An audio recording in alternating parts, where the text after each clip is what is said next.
Dia bener-bener nungguin tepat di sebelah. Apa bu? Barong!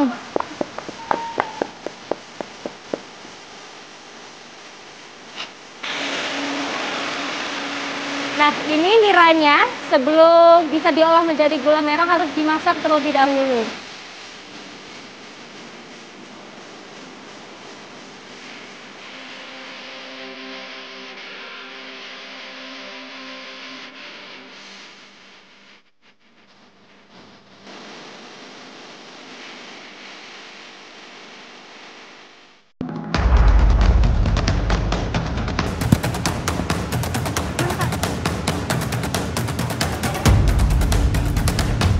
Kita mendapat laporan dari warga desa Denai Lama bahwa ada buaya yang hampir masuk ke pemukiman warga.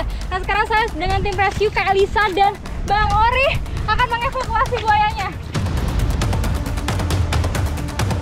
Berbatasan langsung dengan aliran sungai besar, warga pesisir Medan Denai Lama seringkali melaporkan keberadaan buaya di sekitar pemukiman. Hal ini semakin menimbulkan kekhawatiran dan ketidaknyamanan bagi penduduk setempat.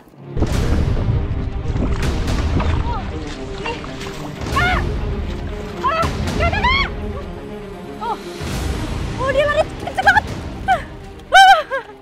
Kakak, hati-hati. Buaya yang ditemukan memang tidak terlalu besar. Mungkin ini ukurannya hanya sekitar 1 meter. Cuman agresif sekali. Ini menjadi salah satu akibat dari ketidakharmonisan hubungan antara manusia dengan alam. Sehingga penting untuk mengurangi aktivitas yang merusak habitat alami hewan liar, termasuk buaya. Oh, ini untuk mengikatkannya, bagian mulutnya harus terbuka dulu. Oke, ini dia. Dapat. Aduh, lepas lagi. Tuh, dia menyembunyikan bagian kepalanya begitu mau dibuka moncongnya untuk diikat. Paham dia, karena di situ bagian kelemahannya. Provokasi. Ada yang hilang ya. Ini mungkin dia merasa terganggu, buayanya. Waktu udah mulai diikat, mau kita angkat, dia berontak. Beruntung, dalam waktu singkat, tim berhasil mengevakuasi buaya.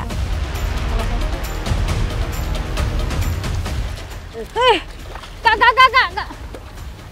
Aduh. Ini ya, nggak mau pas diangkat. Udah digendong, mau dibawa, dia berontak sampai jatuh lagi. Tenaganya emang kuat ya Kak, walaupun kecil kayak begini. Selanjutnya, buaya diamankan untuk menjaga keselamatan tim selama perjalanan. Kemunculan buaya di pemukiman warga menjadi fenomena yang mengkhawatirkan. Bukan hanya di Denai Lama, warga lain di beberapa komunitas telah melaporkan hal serupa. Beberapa dari mereka tidak hanya berkeliaran, tapi membuat sarang dan bertelur di sekitar pemukiman dan di tanah kosong. Ih, banyak banget ini Kak. Wow. Tapi kalau kayak gini, buaya di sini nggak ya? Ada sekitar sini pasti. Pasti ada ya? Ini kayak bekasnya bekas lewat ya. juga dan ukurannya mungkin besar sekali. Besar ya. Berarti bukan buaya dari buaya yang kita temuin tadi? Bukan. Bukan Itu masih ya? kecil. Buaya biasanya tidak meninggalkan sarangnya terlalu jauh, sehingga warga perlu waspada akan kemunculan indukan telur-telur ini, atau bahkan buaya lainnya. Nah, kalau kita biarkan di sini karena lokasinya sangat Dekat dekat ke sekali iya. dengan pemukiman, nanti kalau telurnya menetas itu bisa berbahaya iya. bagi manusianya dan juga buayanya. Jadi lebih baik kita bawa saja juga Kita bawa ke aja. penangkaran. Oke. Telur buaya sangat rentan rusak, sehingga telur harus diangkat dalam posisi yang sama seperti saat ditemukan, untuk mencegah kerusakan pada embrio. Wadah pemindahan menjadi alat khusus yang sudah disiapkan tim untuk memastikan keselamatan telur selama dalam perjalanan. Bang, makasih banyak ya. Makasih banyak Bang. Di perjalanan, buaya yang baru saja kami tangkap mengamuk dan terlepas dari ikatan.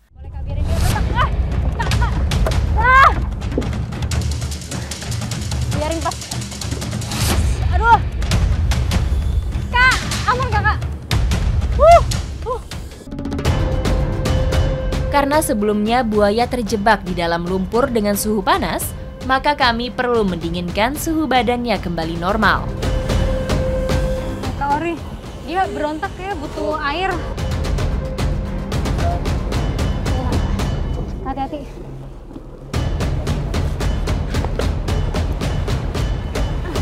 Hati-hati, kita jaga dari dua sisi supaya tidak terkena arus.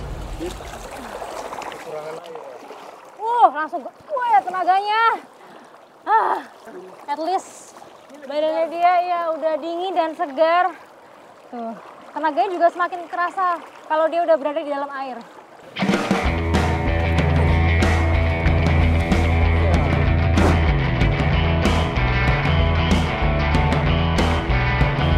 Proses penangkapan buaya memanglah sulit dan sangat kompleks, tapi dengan penanganan yang tepat, akhirnya buaya ini berhasil dievakuasi dan setelah ini kami akan membawanya ke penangkaran buaya Asam Kumbang. Ikuti jejak saya, jejak petualang.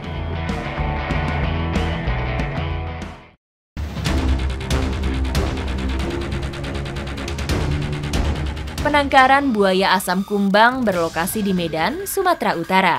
Sejak tahun 1959, penangkaran ini telah menampung ribuan buaya, khususnya jenis buaya muara dan air asin. Kami terima ini ya. Ya, untuk buaya baru seperti ini ada treatment khusus nggak Pak? Biasanya kita asingkan dulu. Pisahkan dulu ya? Bisa. Oke. Dan nanti tengok perkembangannya kemana, nanti kalau udah sehat, baru bisa kita gabung yang lain. Oke, baik.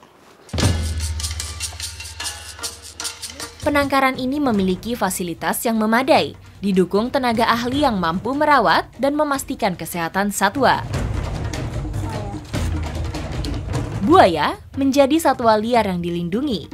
Mereka memiliki peran penting dalam ekosistem. Oleh karena itu, upaya untuk melindungi habitat asli buaya harus terus ditingkatkan. Nah, setelah tadi saya ikut mengevakuasi buaya, sekarang saya ada di penangkaran buaya Asam Kumbang. Di sini saya akan mengikuti kegiatannya Pak Jumari, dimulai dari membersihkan kandang buayanya. Penangkaran ini tidak hanya berfungsi sebagai tempat konservasi, tetapi juga menjadi lokasi penelitian bagi para ilmuwan dari dalam dan luar negeri. Selain itu, penangkaran ini menjadi destinasi wisata edukatif, membantu masyarakat umum untuk lebih mengenal buaya dan mengurangi stigma negatif terhadap hewan buas ini.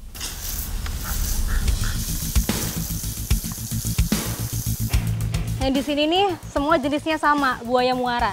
Cuman walaupun sama-sama umurnya 4 tahun, ada perbedaannya nih. Beberapa ada yang besar, ada yang kecil juga, itu dipengaruhi dengan faktor genetik, atau yang besar-besar itu justru mendominasi, jadi bisa dapat makanannya lebih banyak. Saat ini tidak semua spesies buaya terancam punah. Faktanya, ada beberapa jenis buaya yang dapat bertahan hidup dengan sangat baik, termasuk buaya air asin. Sehingga perlu untuk mengelola populasi buaya untuk memastikan keseimbangan antara kebutuhan akan populasi buaya dan kebutuhan masyarakat setempat akan rasa aman. Sekarang jadwal makannya buaya-buaya. Kayak tulang kaki ayam.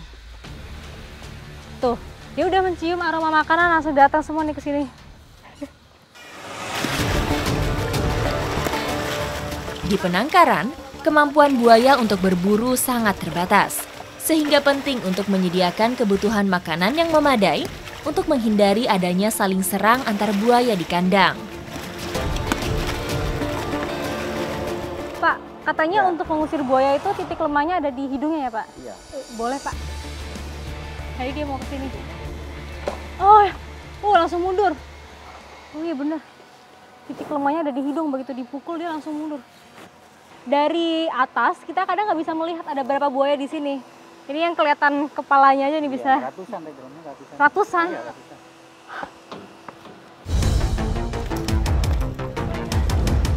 Pekerjaan sebagai pawang buaya bukanlah pekerjaan mudah. Salah satu bentuk antisipasi yang bisa dilakukan adalah dengan mengetahui titik-titik kelemahannya. Tidak hanya berfokus pada buaya besar, melainkan sejak buaya masih kecil dan bahkan bagi telur-telurnya. buaya kecil. Ini umurnya 1 tahun, Pak, 1,5 tahun. Tahu. Dia bersuara. Sebenarnya perawatan buaya kecil ini tuh lebih rumit daripada yang sudah besar karena harus dicek dulu bagian kulitnya, biasanya rawan terkena penyakit kulit. Iya. Terus mereka tuh nggak boleh stres. Kalau stres kagetan gitu bisa pingsan, dan kalau pingsannya di dalam air bisa meninggal ya, Pak. Iya, nggak bisa nafas, mati. Telur buaya sangat sensitif terhadap suhu dan panas. Maka peran manusia sangat penting dalam menjaga keberlangsungan kembang biak buaya-buaya di penangkaran. Jadi memang pekerjaan Pak Jumari ini beresiko sekali untuk mengecek telur-telur, tapi memang itu penting sekali untuk melihat perkembangannya. Salah satunya yang bakal terjadi ya ini, hilang, dimakan oleh buaya yang lain karena kurang tertimbun untuk menutup telurnya itu. Namun, induk buaya terkadang bisa begitu agresif, sehingga butuh perhitungan waktu yang tepat untuk merawat telur-telur buaya. Salah satu perilaku induk buaya yang sedang menjaga telurnya. Dia benar-benar nungguin tepat di sebelah. Papa. Gak mau, Pak, gak mau. Kami memilih untuk memindahkan telur buaya yang sebelumnya telah saya evakuasi dari pemukiman warga. Menurut informasi dari Pak Jumari, lokasi ideal untuk mengubur dan menyimpan telur buaya ini harus di gundukan tanah yang tinggi supaya tidak terkena banjir. Terus banyak rumput-rumput seperti ini, biar suhunya itu tetap hangat.